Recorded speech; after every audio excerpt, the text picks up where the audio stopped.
Welcome to the UKOCR Community Podcast, presented by Obstacle Racing Media. Each episode, we'll be talking to race directors, elite runners, weekend warriors, and frankly, anyone else from the UKOCR scene that will talk to us. Here is your host, Alan, aka Muddy Duck. Anywhere in Chicken Town. The bloody scene is bloody sad. The bloody news is bloody bad. Good morning, and what a bright morning it is! Or is it? I say that because yesterday I did high rocks. I have never done anything so hard. Got to admit, never done anything so hard. I take my hat off to everyone who competes at high rocks. It's a whole different kettle of fish to OCR. Different and tough. Yeah, very tough. I think everyone should have a go. And if you're into fitness and running and everything else, need to have a go. Not going to tell you what happened. I'm going to leave that because we're going to talk about on the Swift Half on Friday with Ian. And because Ian did it as well. So we're going to talk about on Friday in the Swift Half with Ian. And you might catch a little bit on the UKOCR podcast that maybe comes out on Wednesday. But yeah, that was me yesterday. Apart from work as well, didn't get back till midnight. Trouble parking my car over in Manchester. Yeah, busy weekend. Hope you've had a good weekend. I hope you've enjoyed yourself, whatever you have got up to. Let us know. Put it on our social medias. Let us know what you got. Just send us some pics. We like pics. Pics are always good of what people get up to. I know there's Brutal run this weekend. If I remember, if I Facebook tells me right. I didn't realise they did two in January because I thought there was one not long since. But I was looking on Facebook and they're showing the marking the course out. So if you're at Brutal Run, I hope you enjoyed it. I haven't seen no results. I've literally got up on a Sunday morning to edit this because I'm appearing on another podcast this afternoon with Wild Runners. Yeah, so Wild Runners. We're going to talk about the Farmyard Jam and Overload and things like that. So yeah, I hope you listen to that at some point as well. But they've invited me on to chat. So who have I got for you this week? Well, I don't know if you remember, but a couple of weeks ago we recorded about 10-15 minutes with the winner of McTuff, Russel Walsh, from up there in Tyne and Wear, just south of the Scottish border, but he's competed heavily in the Scottish OCR series, and we thought we'd get him on. Let's find his story. He's come into OCR quite recently, come from a fell running, ultra running background. He hasn't been running that long, which was surprising because of his pace and his speed, and we talk about how he got into running, a little bit about the series, and what his plans are. Where's he going this year? Who's he going to be running against? And will he be winning? And that's the thing. Yeah, so he has ups and downs in his running career, but let's get into it. Me, Russel Walsh, talking about OCR and running. This must be second or third time in as many weeks. Russel Walsh, welcome. How are we getting on? I'm good. How long? It must be only less than 2 weeks since we spoke. I'm sure it was last week. Yeah. Second week. I would like to say what you've been up to, but I'm going to guess in the week you've not been up to much. Or have you been up to anything? Nothing special. Just grinding away, getting the miles in. Really, that's it. There's not else to do. Really. Is it? You come from a fell running background and that. So is it this time of year? There's a lot of fell races out there, but is it for you? Is it more training, or are you racing out there? Yeah, for where I am, there's not loads of races on at the moment. So yeah, I'm just changing my training up really. And plus with the Scottish series at the moment kicking off already, I've really amped up my training just to try and fit it all in. So I think this race season is going to be quite a long one, to be fair. So just need to manage it a wee bit better than last year, to be fair. So. Is the Scottish series the main aim, or because we'll come to you, get your background in a minute, but you don't really come from an OCR background. You come from more ultra running, fell running, and that. You know, it's only last such a few years, well, a bit more than a few years, you got into OCR. But is this the big OCR year for you? Is it the main aim? Yeah, so I kind of jumping off the back of last year, I was going to try and have a big year this year. And then the Scottish series was a bit of a surprise to us. With it being so close to us, it would be rude not to take part in it. So normally in winter, I'd spend most of my time really just getting in longer runs in and building up the miles and building up a bit of strength in the gym. But now I'm just whacked straight into speed training kind of thing, and try and do as well as I can in the Scottish series. Wow. What does a speed session look like? I'll tell you mine first, because you're going to laugh at mine. So this is going to be the difference here between a plodder like me and an ultra like us. Our listeners are going to listen up to this. So this last week I went out, and I've been trying for about 5 years to run this 10-mile course, as in go positive splits to the top of the hill, but no more than 10-minute miles.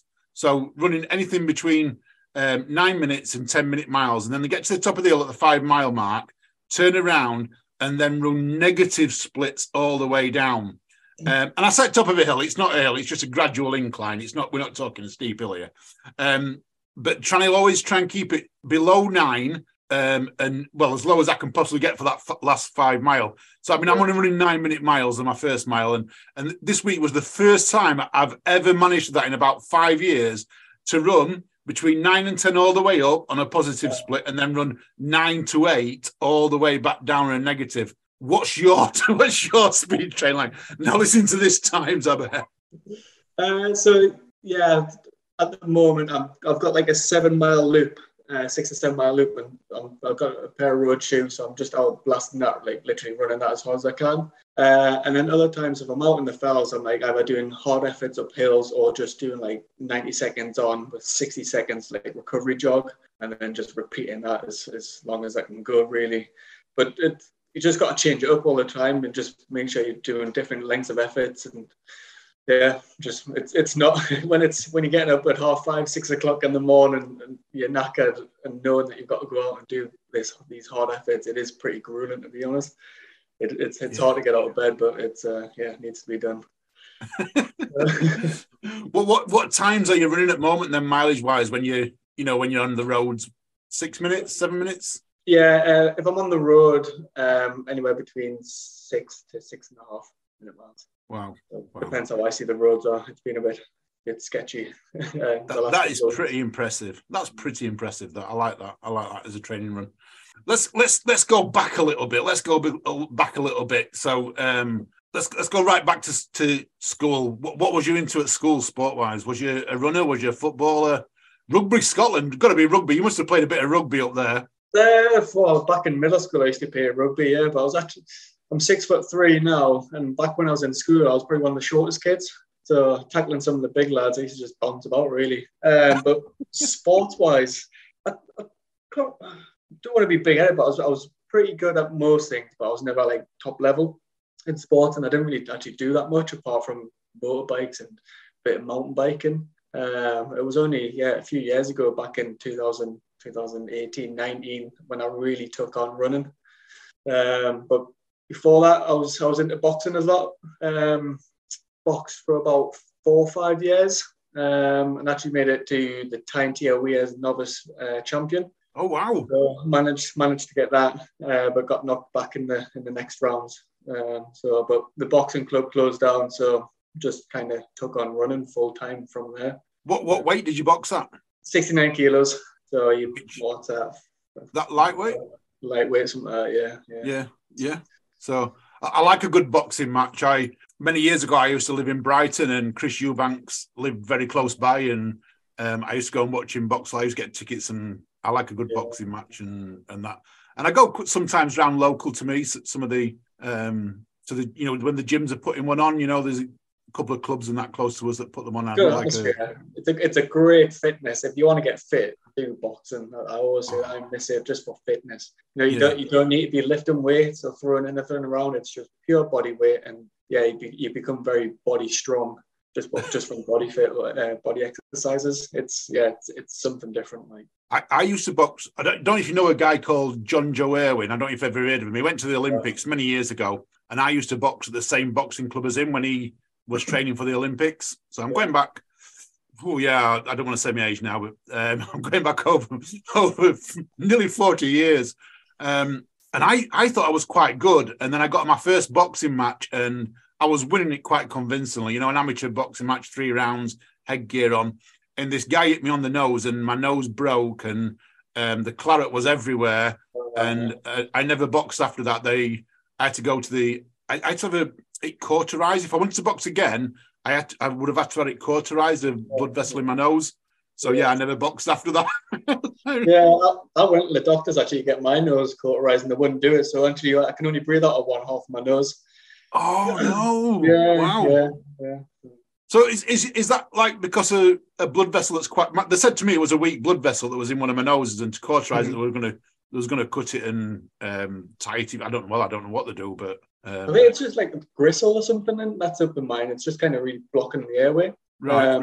But they wouldn't do nothing about it, just because at the time I was still boxing, and it says there's no point. It's just going to happen again. Wow. And so they just left it as it was, and I'm still still suffering with my nose. Like, luckily enough, I never broke it. But yeah, it's not the best. Oh, love it. So what about the mountain biking? You said motocross and mountain biking. Now, you don't often see that. It's usually one or the other. I dabble into everything, really. We was always into motorbikes when we was kids. And then, now back into them. So, racing enduro bike. Well, enduro, actually. So your bike's got to be pre-97. Right. And there's different classes, but it's just a good weekend racing. So I'm not out that often, but it's good fun. But mountain biking, I was religiously doing that 2 to 3 times a week. Wow. And we've got the Tweed Valley up in the Scottish borders, and that place is just growing and growing and growing for biking and mountain biking and things like that. It's a well-known marker on the English map, anyways. And that's just an hour away, so it's right on the doorstep. Done that for a long time. So enduro, let me get this right, because I know what motocross is, and I'm sure I've seen enduro or enduro, which I don't know which one. I'm going to say enduro probably after 1979, like you said. But are they the ones where you go from either point to point or a big loop somewhere, but it's more natural terrain? Because I have seen some that are in an arena where they have man-made like logs fences. And tires. Yeah. Is it that type of thing? That's like hard enduro, so we're not doing that. Right. It's more the natural cross country kind of stuff. There's 2 different races. You get time card and hare and hound, which is like one's on Saturday and one's on Sunday. But they're not, obviously, because a lot of people are running older bikes. It's pretty, it's not too difficult and hard wearing on the bikes because they're old and can blow up very easily. So, but they are good fun. And is it special tracks they're going? So is it private land or is it? Because I know you can go on. So private land. Because I know there's some places now where you can actually go up on the Pennines and that, like proper tracks and that where people go up on. Yeah, that's probably more green laning or something like that. That's the one, yeah. Yeah, your bike still needs to be road registered and things like that. But these, it's all on private land, and it's just motorbikes. They don't need to be road registered or nothing like that. Wow. So do you have a big van that you take them around in, or is it big transit jumbo? Yeah. Big transit. Gazebo in the back. Gazebo to pull out. Sleep in the back overnight. That's the plan, but it's yet to happen. It's just a carcass van, and the bikes get tied in, and that's it. They're all local as well, to be fair. Northeast Enduro, that's who we do it with, and it's all local around us, so it's great. Like, it's just on the doorstep. Wow, that sounds pretty cool. So moving on to 2018, you said you got into running. So I mean, you've only been really into running for about 4 years, or did you start dabbling a little bit earlier than that? In boxing, it was pretty much going out running 3 miles as fast as you can. 3 miles of hell, really, basically. It's just for that amateur boxing, it's 3 2-minute rounds, so it's 6 minutes. So it was just working that top end cardio. Started dabbling in just afterwards, and more and more and more. What was you quick when you did the 3 miles? What was your? Because that's like a part of running, isn't it? 5K. Yeah. I don't know. It would probably be about 20 minutes, I would say. Okay, that's fairly quick. Yeah, I can't really remember, but I was still good pace back then. Yeah. Was you the fastest in the club, or? Yeah, I would say so. Yeah.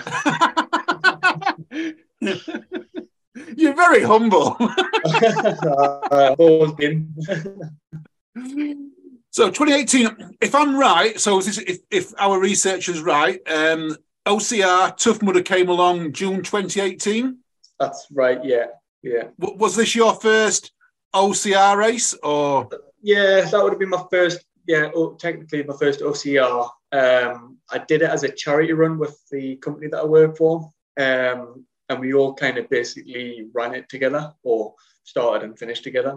So it wasn't a competitive race; it was just more of a fun exercise, really. But Did you fall in love with it, or was you like, I'm not sure about this? Yeah, I absolutely loved it when I did it. It's just great fun getting out there, running, getting dirty and challenging yourself. But yeah, I was always keen to do another one, but never really jumped on the back of it from there. Right. It was until, I can't remember when the first race was. It was 2021. And so, yeah, 3 years later. So what happened in these 3 years then? So from Tough Mudder to Spartan, what happened in those 3 years? Just running, building up miles. Very quickly started building up my miles, and doing a lot more racing in the fells. I think 2021 was probably my biggest year in running, to be fair, and hence coming off the back of that Scottish Ultras OCR as well, which started the journey of OCR racing. Yeah. So was it the Scottish Ultra Spartan in September 2021 you did? That's the one, yeah. And how good did you do? Well, I won that one as well. That was a first Spartan race. You have to enter it as age group. If you're in your competitive wave, you can do it. It was an early start, 6 o'clock start, something like that. So I got myself sorted, set the elites set off. It wasn't a big group of elites. They all set off, and I think it was like 10, 15 minutes we set off behind them and running along. I was running with a mate, and we started catching the elites up. And I had a rough idea how many elites went off. So I was counting them down, basically. Right. Me and my friend, we was winning out the age groups anyway, so we was picking them down, and I knew there was one more going. And it was James Burton, who I didn't know at the time. And I hope he doesn't mind us saying that. I think he caught him up. And he was like, "Oh, are you running the ultra?" And I was like, "Yeah. There's one more guy in front of us." I just go down and try and catch him. He was like, "I'm that one guy." And I think mentally I probably broke him at that time, just because I caught him up, and just managed to peel away from him. And I think I won by half an hour, I think. Wow. And then off that race, I thought I did a bit of research on James anyways afterwards and figured out who he was, and I thought, he is a good OCR racer. Yeah. And I thought, well, if I've beat James, I might give this a go and carry on doing it. And so I did, and loved it every minute of it so far. Wow. And I know you're a good fell runner. Because we touched on this last time, you're up there in the fell scene up where you are. You're at the top echelons of it and that. And we all know when we look at fell running, a lot of people who are into running, they will say that fell running is probably the toughest of a lot of the disciplines out there. But the elevation's always in it. You know what I mean? It's technical. It's sometimes, quite often, you're not even running on a path. You're running straight across. And more heading for a checkpoint somewhere. You're trying to read a map while you're running, and they're not easy. And we've had some great people come from the fell side into OCR over the past years, and you're just another one of them that's coming along. But you've come on the scene like no other. You've come straight in. After your little dabble with TM in 2018, you've come on the scene and you're absolutely smashing it. Just touching on the fell running side though. What race did you watch? The Spine race this last week? I didn't keep in touch with it as much as I want to, but I did keep an eye on it ever so slightly. Yeah. How much did you get FOMO from it? I did. I was like, I watch it every year, and I'm like, I'm a dot watcher. I'm constantly searching for it. It seems the most boringest thing, but when you're into running, it's I actually really love dot watching. It's such a weird thing to say, but it's very, very good. But it's out my league doing the Spine race by a long way. But you definitely think to yourself, I would love to give that a go. There's a good race here, the TV Goat. It's only fifth. It varies in years because they've got to change the route because of the peat. And that varies between 50, 55, 58 miles or something like that. So it's not a massive distance, but they do it in December. And because it's over the Cheviot Hills, it's so rugged, rough and remote. Like a lot of time, you're running just through heather and there's no path, and it's just, well, you can't even run. You're just walking because it's so rough. And it's a beast of a race. Even though it's only 50 odd miles, it's a monster of a race. So I've kind of got my eye on that this year. Wow. Wow. Yeah, but see how training goes. Obviously, it's totally different to what I'm trying to train for at OCR at the moment. So I'm putting the time in for that. And I know, was it last year when you did the St. Cuthbert's Way? 5 hours into it, what happened there? So I raced Total Warrior. That would have been in June. The weekend after, I raced a very good fell race, the local fell race, the Chevy Chase. It's very popular over here. So that was kind of my main goal, to run the Chevy Chase hard, which I got a great result on that. I came third. So I was very happy with that first local. And then the weekend after that was the St. Cuthbert's Way Ultra. So I pretty much put everything into the Chevy Chase 19-mile fell race. And then, with only a week's rest, and previously doing the Total Warrior, just didn't recover. But it being so dry, I just felt like I was running on tarmac all the way, even though it was kind of traily. It was just so hard, and just my hips were absolutely blown out. So I pulled out, and then within 10 minutes later, I was fine. Which is the most frustrating thing. But I knew that if I couldn't continue at the time, I literally sat down and probably had a little cry to myself, just because it's not nice DNFing. But a little cry, and carried on the next one. And then there was what was it afterwards? It was another another Spartan race. It was the Midland Super, right? And that was in July the 17th, and that was a part of the UK series actually, and that's why I was down there to race that, and had an abysmal result on that. Just because that was my fourth weekend racing, and the body was just absolutely shot. So I guess you learned a lesson then, doing 4 races like in such short period of time. Is that sort of put something in your head now that you need to have the rest days? Yeah, I knew I need to have my rest days. It just bad planning, and just thought, I'm just gonna wing this and get through it as best I can. And my way of life didn't work, and it backfired. So so I'm planning a bit more carefully this year. Cool. Talking about winging it, 3 FKTs. I'm in a club with you because I own an FKT. Well, mine's been beaten now, but I did own an FKT. Which FKTs do you have? So I've got there's McWilliams rounds. There's 3 of them. Basically, you've got one short one, you've got a long one, and then you've got the ultra, which is the long and the short put together.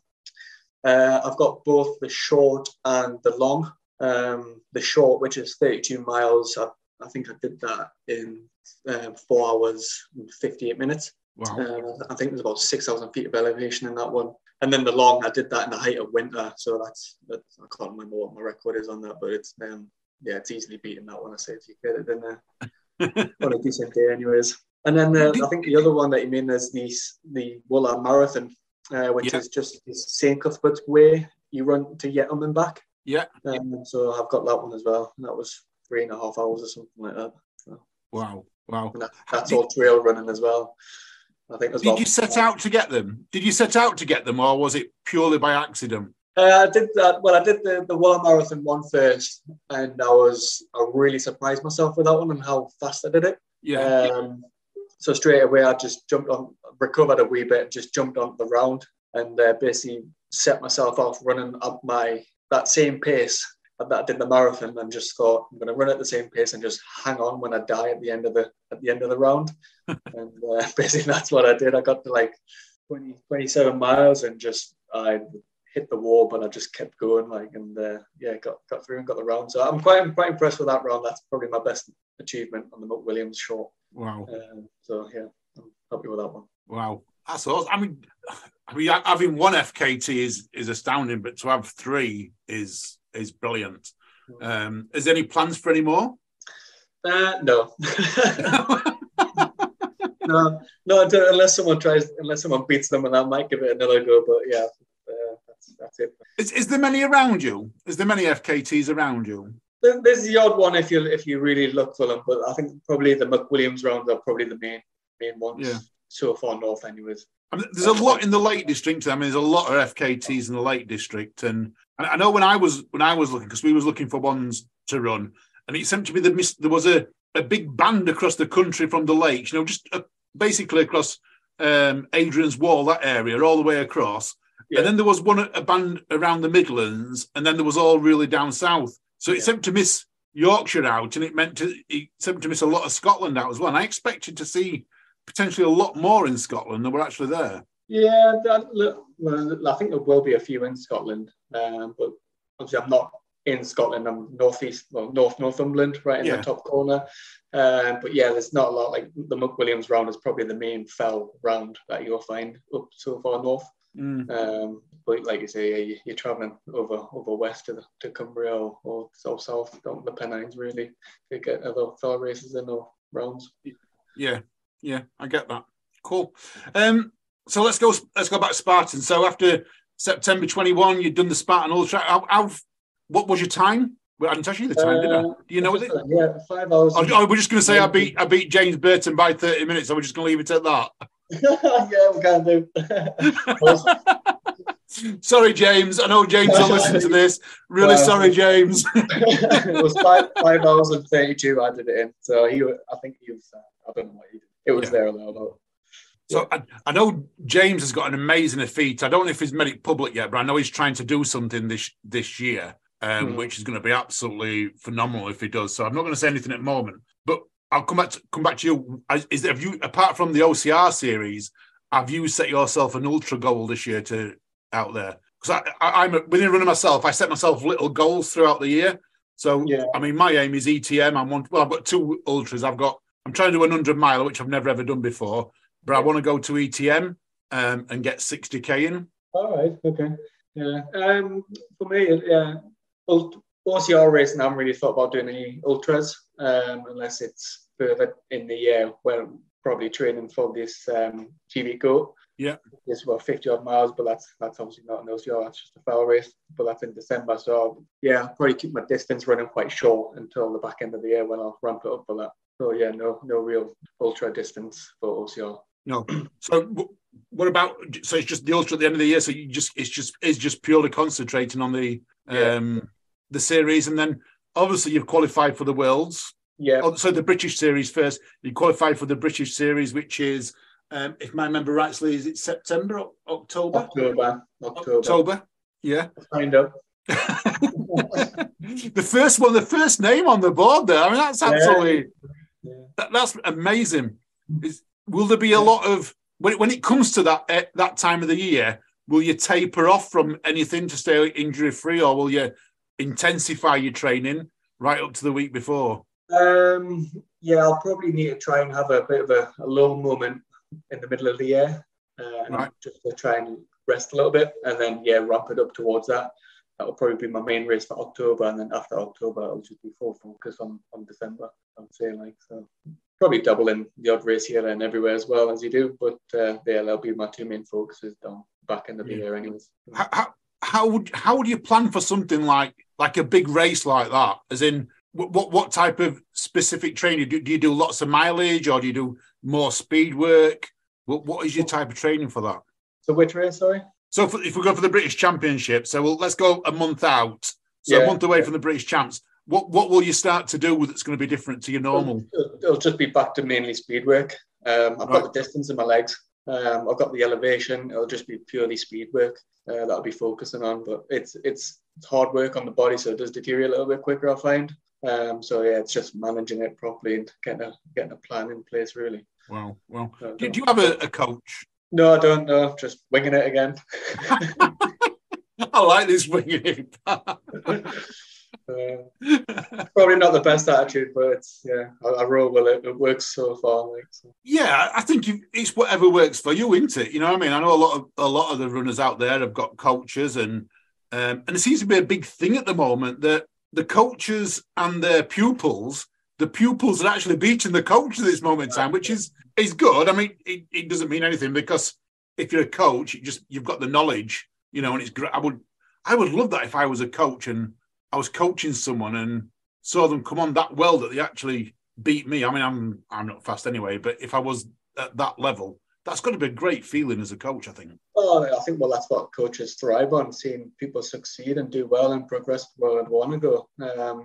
I used to do a bit of coaching within the boxing club and the fitness club, and it's great seeing people progress and achieve their goals that they've set out, and that's the whole part. Yeah, cool. So last year, won the elite Spartan Ultra race. So stepped it up to the elite in Wales. Yeah. Main rival was Jack Carpenter. Again, didn't have a clue who he was at the time. He very much knew me. I think he did his homework, and we battled it out for a good bit. I think the first quarter or third of the race, we ended up just running around together, chatting away like it was on a Sunday jolly run, and then kind of got back into race mode and went back at it. But beat Jack, so quite happy with that. How when you were running with Jack, I mean, coming to some of the obstacles and things like that, and Jack is a coach, by the way, and Jack coaches some of the good athletes out there. Was his obstacle proficiency much better than yours? You know, did you learn anything from that side? Every obstacle he left me behind. I think it was actually quite early on. He set up and he was away after a couple of obstacles, and there was a few kind of way you kept seeing each other, and I can remember shouting at him saying, "I'll catch you back up eventually." And eventually did. But those times we would run together and then hit like monkey bars and ape hanger and things like that, and you can tell his training's paid off, and he was just leaving us behind. So, it was hard because I was having to put in the effort to try and catch him back up again. So it was a difficult race. He actually put us quite out my comfort zone quite a lot of times to catch him back up, but ended up beating him. Happy with that. Is that something you've worked on then, obstacle proficiency? You know, have you been places, looked at videos, got a bit of coaching from people? What have you been doing for that? Yeah, so I started doing my research on the races beforehand, kind of seeing how technical they're going to be, working on grip strength. But Mark Huggin at Freestyle Fitness at Hike helped us along a wee bit, getting on the rigs and things like that. So that's helped. But unfortunately, he's closed down now, so I'm back to doing my own stuff again. So.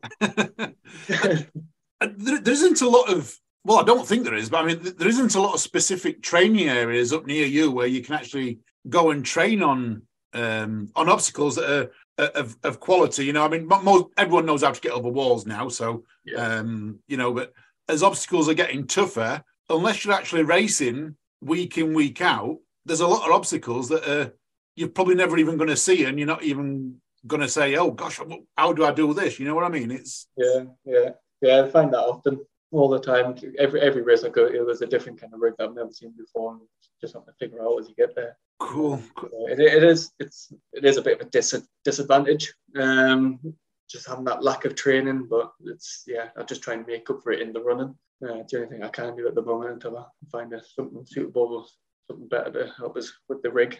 Have you ever watched Connor Hancock's Instagram? No, don't think so. I would suggest having a quick look at Connor Hancock's, because Connor Hancock comes from Yorkshire, so he comes from Sheffield, not too far from me. And he had, there's nothing in Sheffield either that has anywhere near rigs or anything like that, to train on.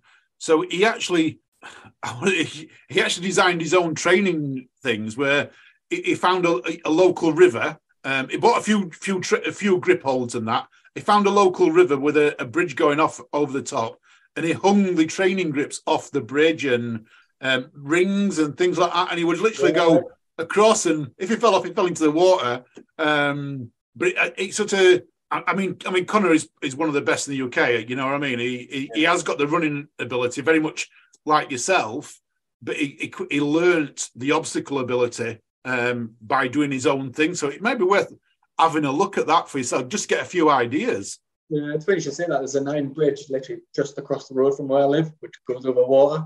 Right.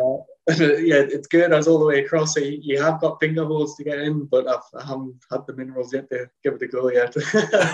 So I've got my eye on it. I'll give it a go. And, if you get arrested, I haven't told you, by the way. This doesn't come from me. Anyway, if all of a sudden the blues and twos are flapping as you're rigging across it, I haven't said anything. All right, we're going to delete this bit out. So that'll be interesting to see how I get over it. I've had a few dummy runs because there's a stretch where you actually don't go over the river. It's like a bit of a beachy bit. Yeah. So I've given that a few goes, but I just need to pick the courage up and give it a go. Like, if I get wet feet, I get wet feet. There's nothing new there. So it's just the drop into the river, that's all. Yeah, I've done quite a lot where we are. We've got some canals and that, and it's quite easy to go over a little bridge, where you're 6 foot above the water and you're going to fall in the water and get wet. But yeah, if there's anyone out there, any children out there listening to this, please don't try it. Please ask mum and dad first. Have someone with you. I took a friend to Ladybower not long since, and we jumped off a bridge into the Ladybower Reservoir. And it wasn't until he jumped off and I was in the water waiting for him that he told me he couldn't swim. And I was like, "Why have you jumped off then?" And he went, "Well, you did it and I did it." Yeah, cheers, Jamie, for that.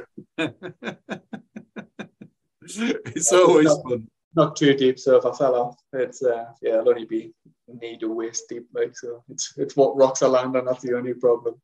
So, but I'm definitely going to give it a go. So it'll be on Instagram, no doubt. So if I fail, I'll pass it over.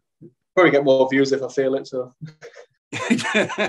we need someone with a camera to follow you around. I think you, like I say, your running ability is there. You know what I mean? We all know about your running ability. Everyone's looking at that. And I mean, Jack knew about you before you rocked up to the start line. That's because Jack follows Spartan races. He will have known what you did at Scotland.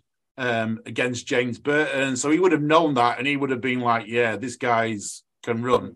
And if you're beating Jack and you haven't got obstacle proficiency like he's got, this tells everyone out there how good a runner you actually are. Yeah.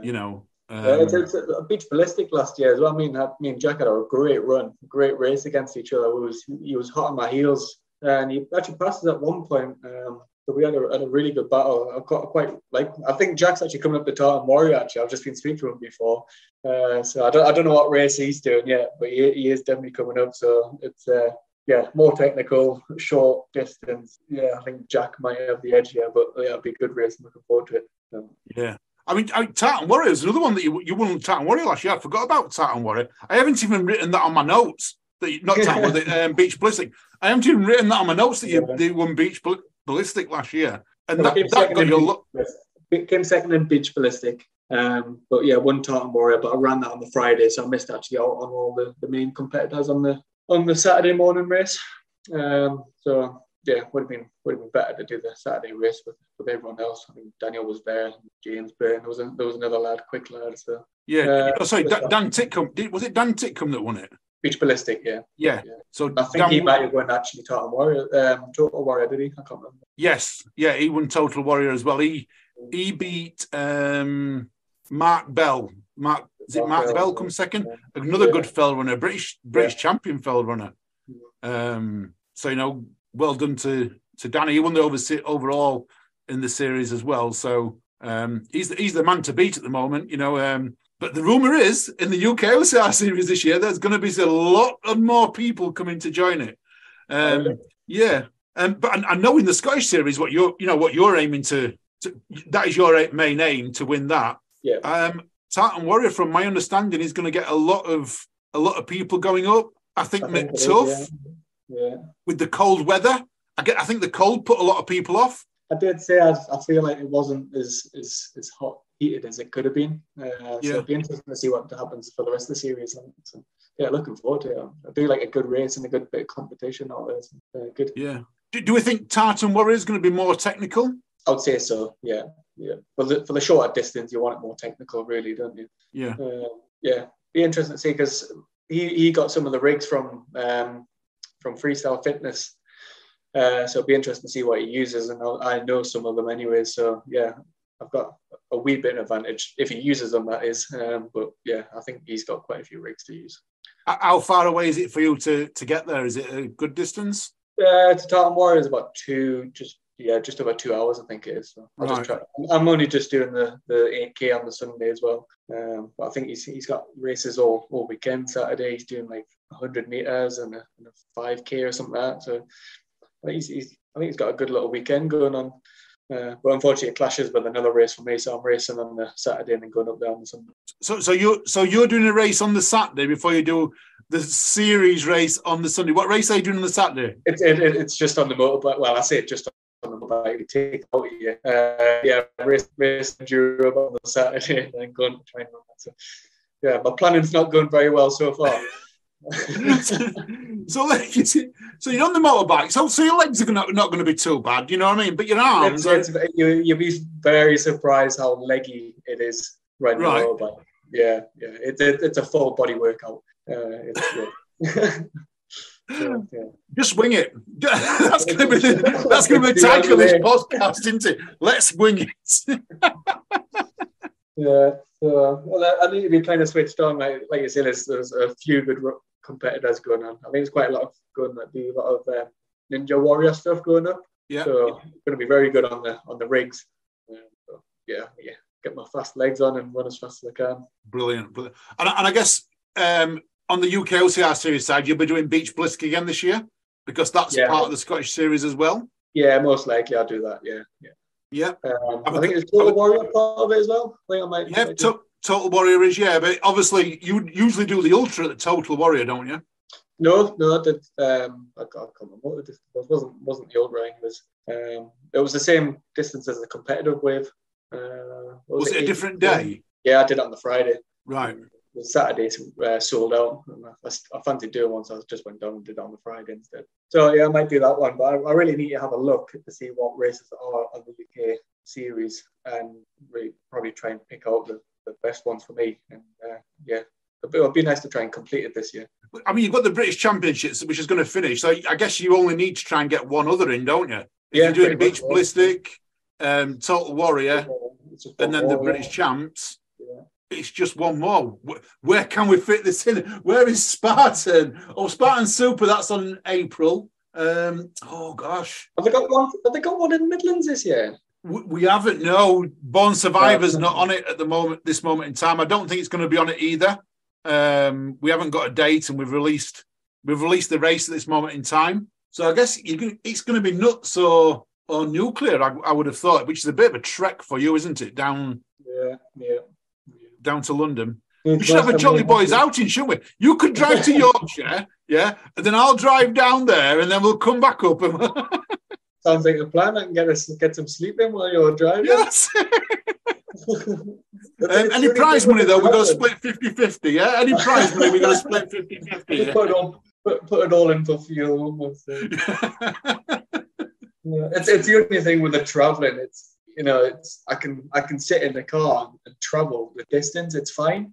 It's just how much it takes out of you traveling that distance. It's you don't realize how much time you spend stressing driving, even though you're just cruising along the motorway. It's quite stressful. And that's often I've woke up most mornings just knackered, just driving purely long distances. I agree because I don't do nowhere near as many as I used to. But I mean, in about 2012, 2013, every weekend I was at a race, and it was sometimes it'd be an hour and a half drive there, an hour and a half drive back. But then other times I was going down to London and I was driving down there, 5 hours down there racing, 5 hours back. I did Mighty Deerstalker was the one for me because it was obviously it's an evening one up in Scotland. And I think I set off in the morning, got there about 4 hours earlier than I needed to, then ran, and then drove all the way home. I'm going about 4 o'clock the next morning, and I was like, that was a killer. What's the furthest you've driven to a race? Wales Ultra. Yeah. It took us a few hours to get down there, but on the way back, I did it in one go. It didn't stop. Wow. Yeah, I was so dehydrated after the race. Yeah. You're just buzzing, just like boom. Just didn't need to stop for a week. I'm an absolute nightmare for stopping for a week, but I didn't need to because I was so dehydrated. I just drove all the way up in one go. I think I blasted it out in about 5.5 hours. It was great. Wow. But do you ever get, when you've done a long race like an ultra, and I suffer from this, and that's why I'm asking. You do an ultra run, you're doing 50 miles and then you're driving home.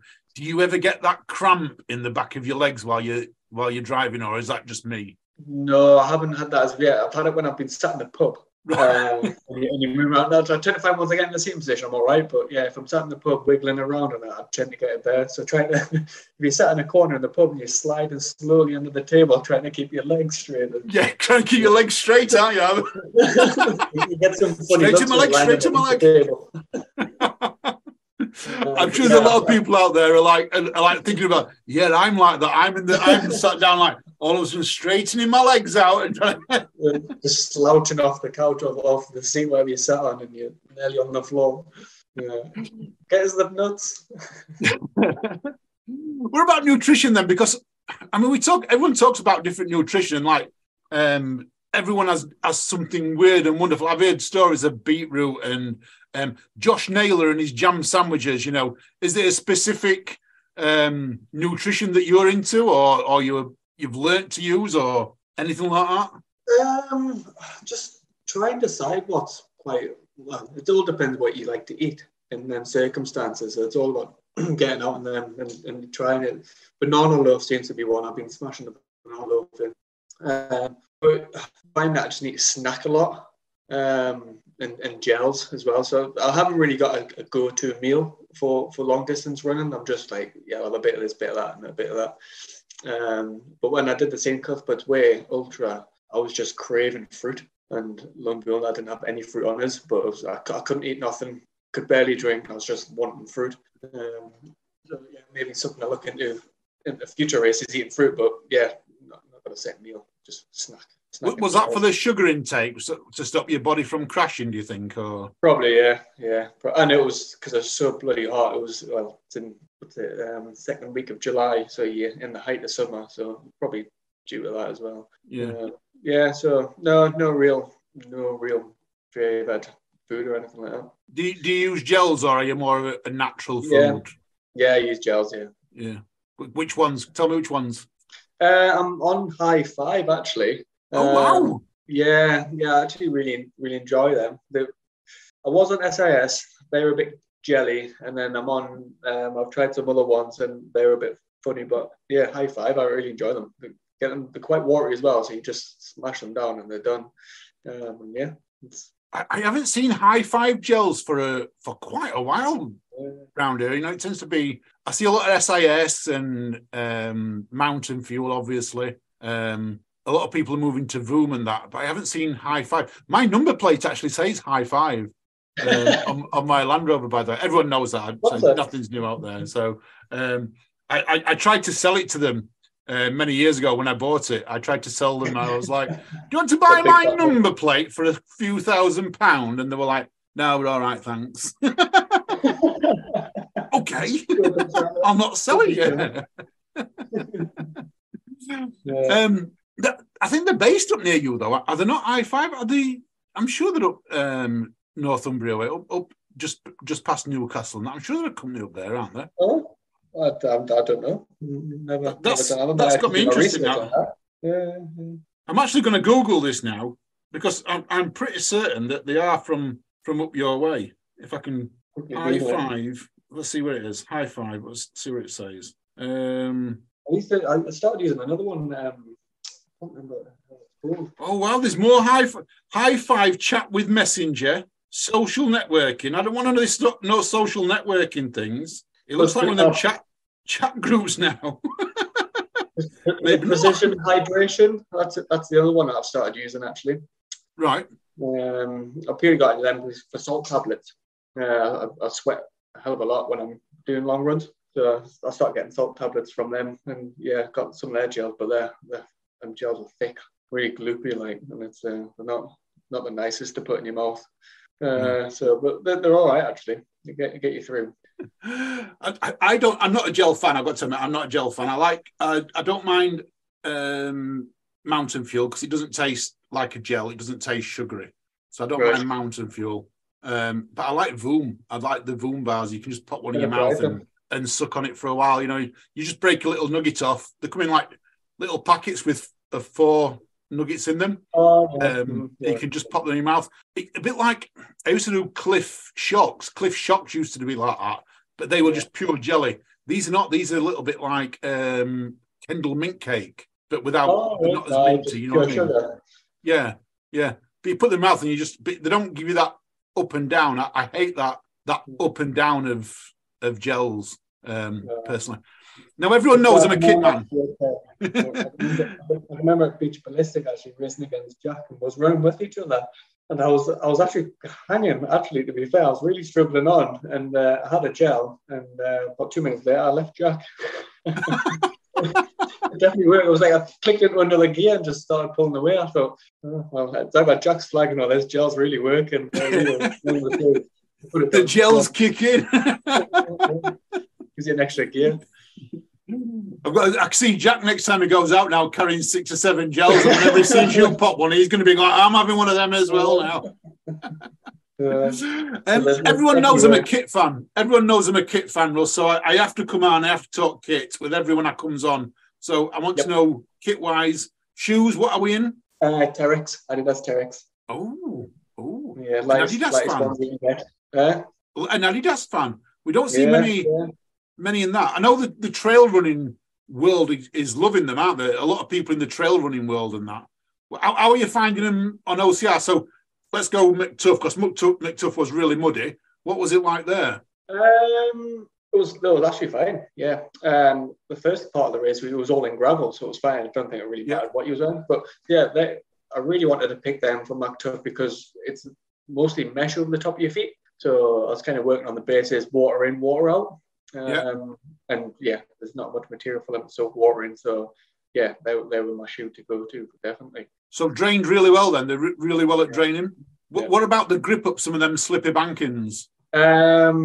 Wasn't too bad. There wasn't massive muddy bankings, so it was all right.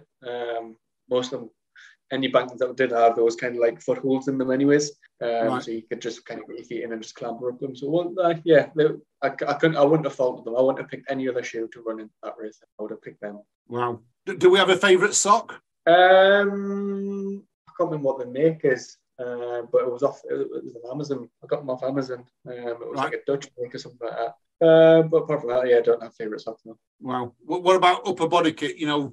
Shirt and shorts. Anything in particular? I mean, I'm a big fan of. I've recently bought some. People are going to laugh at my running buddies. Laugh at me because I've recently bought some Innovate fell running shorts, and to say I look like I'm running in the 1960s because they're that short is an understatement. But I love them. Any particular make or brand of clothing? No, so mainly Montane, to be honest. All right. A lot of Montane kit. But yeah, I've got a pair of Adidas shorts as well. Generally, I'll run mostly in my Montane shorts. But there's no particular reason why. But yeah, I definitely don't wear shorts. Don't have the legs for it. I don't. I just couldn't pull it off. And then generally I'll always wear shorts as well. I've got a pair of leggings that I'll wear if I'm going on a long training run in winter, but generally I'm always in shorts. And then top off, I get very hot, so try and stay just in a t-shirt if I'm racing or a vest. Right. I think in McTuff I had a base layer on, just to try and keep a bit of wind off us. But apart from that, try and be as minimal as possible. What about on the ultra runs? I know a lot of ultra runners tend to put tights on nowadays. There seems to be a bit of a fashion thing, I'm going to say. Are you a tight fan for the ultras, or are you still in the shorts? Mainly still in the shorts. Very dependent on the weather that I'm in, and how remote it's going to be. Probably, like I say, this GV Go, I'll most likely probably be in tights for that one. Just because it's so remote and cold and mostly in the dark. But I think most of the other rounds that I've done, ultras, I've always been in shorts. Calf guards or no calf guards? Calf guards, yeah. Especially if I'm OCR, I always have calf guards on. Just purely, so I don't rip my calves to bits. Especially on rope climbs and things like that. That's the only reason I wear them. But apart from that, there's no reason. It's not for my calves. So it's more protection rather than recovery or anything to do with the muscle. It's just more protection of. It's like when that comment what you call where you're hanging upside down with a rope and you've got to shimmy along. It's just like dragging your calf along that on the rope. You very quickly burn yourself, and it's not nice. It was just all that really. Yeah, like a rope traverse where you're upside down and When I was in the Royal Marines, we learnt to go over the top. So you don't go underneath, you go over the top. And halfway across, you had to come off and let yourself hang and then get back up. And that was always the hardest part. And I was in there when I was 17, so going back many years. But I remember going down to Nuts Challenge and trying to go across the top like I did when I was in the Marines. And I got halfway across and I slipped around and I turned around. I thought, I'll just get back up. I got back up before. I trained to do this and I could not get back up. It's surprising how you lose a technique so quickly. And I wish I'd got my calf guards on them, because then I had to go about 8-9 meters upside down, and it really took the top 2 or 3 layers of skin off the back of my calf. So. It slows you down. You'd be surprised how much that slows you down, because you're just very conscious of burning your legs. So you've got calf guards on, you just slide your legs up and you're fine. You're not really thinking about it. It's one less thing to think about. Yeah. No, that's it's a killer. Do you think we'll see you down at ETM this year? Last year the Scottish came down. We had a couple of Scottish runners come down to Europe's toughest mudder for a run through the night. Could this be on your cards this year? I'm not too sure. Obviously, I'm doing the Tough Mudder in Scotland, which is part of this UK Scottish series. It's the Infinity one or whatever it's called. Yeah. So I'll be doing that one, but I'll see what's the date for that one. How much is it? No, what's the date? Oh, June the 20th. Oh gosh, I think it's the end of June, if I remember rightly. I'll be focusing on the Chevy Chase for that one, which is the first weekend of July. Right. What's your plans for Tough Mudder Infinity in Scotland? Are you going to stick to 15Ks or are you going to go to 5? What's your plans? I don't know. I'll have to run both routes and see which is it. I was thinking about this the other day. I'd like to think I'll probably dabble in both of them. Right. The shorter route obviously is very, you want to do the shorter route because you don't have to take as much kit with you and you can just do that, come back food. But you'll probably get bored of that very quickly. So I might just be like a bit more kit and head out on a bit of a longer loop. But I don't see how I feel. It's very much see how I feel on the day. There's no set plan. One thing I have learned is don't plan too much on a long run because it all changes very quickly. So, I love the Infinite Series. I did 3 of them last year, and I just love the whole idea. You run the 15 to start with, and then you can go to 5s if you want. Yeah. And you just don't know. I felt, which is quite funny, because the first one I did, I felt the 5s were quicker. I thought I could do 3 5s much faster than a 15. But once I'd done 3 5s, I looked at time and I was like, I think they're an hour slower than doing the 15. And I was like, wow, that really shocked me that you can do that. And that's usually because they have more obstacles in the 5. So you usually find you get 2 or 3 more obstacles, per 5 kilometre than you do in the 15. All depends on the terrain and elevation of the longer loop, and there's a lot of factors to go in to see what I want to run. But I'll probably double in both of them, to be fair. Keep the mind fresh, anyways. I think we need to try and get Sean Merriweather up there to give you a run for your money. Right. Mr. Tough Mudder himself. I think Sean Merriweather should pop up and. Definitely. I love someone who's always that little bit ahead of us, and just a little target to try and chase them down or tag onto the back of them and hang on for dear life. I love stuff like that. So yeah. We'll see. So I was maybe thinking about going over to Andorra, but Andorra's one weekend after Tough Mudder. So I'm being sensible and not entering Andorra. Oh, you're not winging it yet. You're not winging it yet. No, I'm not winging that. So I was keen to do that one, but never mind it. I'll do Tough Mudder. Cool. Russell, thank you for coming on and speaking to me. As always, I always give my guests, if you want to give a shout out to anyone, any sponsors, if you're not sponsored, give a shout out and tell people you want to be sponsored. We do get a lot of people listening, so. Not sponsored. No, it's a pleasure being on again, so thank you very much. Cool. Thank you, Russell. Thank you, and speak to you soon, no doubt. There you go, guys and girls. I hope you enjoyed listening to that. Don't forget, coming out, we've got a special edition of Who's Hot coming out this week on Wednesday. Yes, on Wednesday you've got Who's Hot, or you can go to the UKOCR and listen to the Fitness Racing Podcast. But we have got 2 podcasts coming out Wednesday. Who's Hot, talking about the 100 metre time trials, the British Obstacle Sports 100 metre time trials. There was also a ninja course. So you've probably seen the results, but we have the winners of the men's and women's, and Becky and Will. And there's no bloopers. Yeah, there is no bloopers. You might have already listened to it. If you're a patron, you might have already listened to it because it's been out for about 4 days now on our patrons. So if you want to listen to early editions of the podcast, all you've got to do is join the Patreon group. It costs £2 a month as a minimum, and you get to listen to all the podcasts earlier than normal. And you also get special invites as well to join us for live recordings sometimes. So if you want to do that, go to the link in the description. Couldn't think of the word then. Link in description. And that's it, yeah. And don't forget, Friday as well, we have got the Swift Half where you can find out what happened to me at High Rocks. I'm sure we're going to be talking about it, as well as all the current news and whatever else springs to mind. You never know with me and Ian when we talk on the Swift Half. In the meantime, guys and girls, thank you for listening. You all take care. You all stay safe. Love you all. Bye.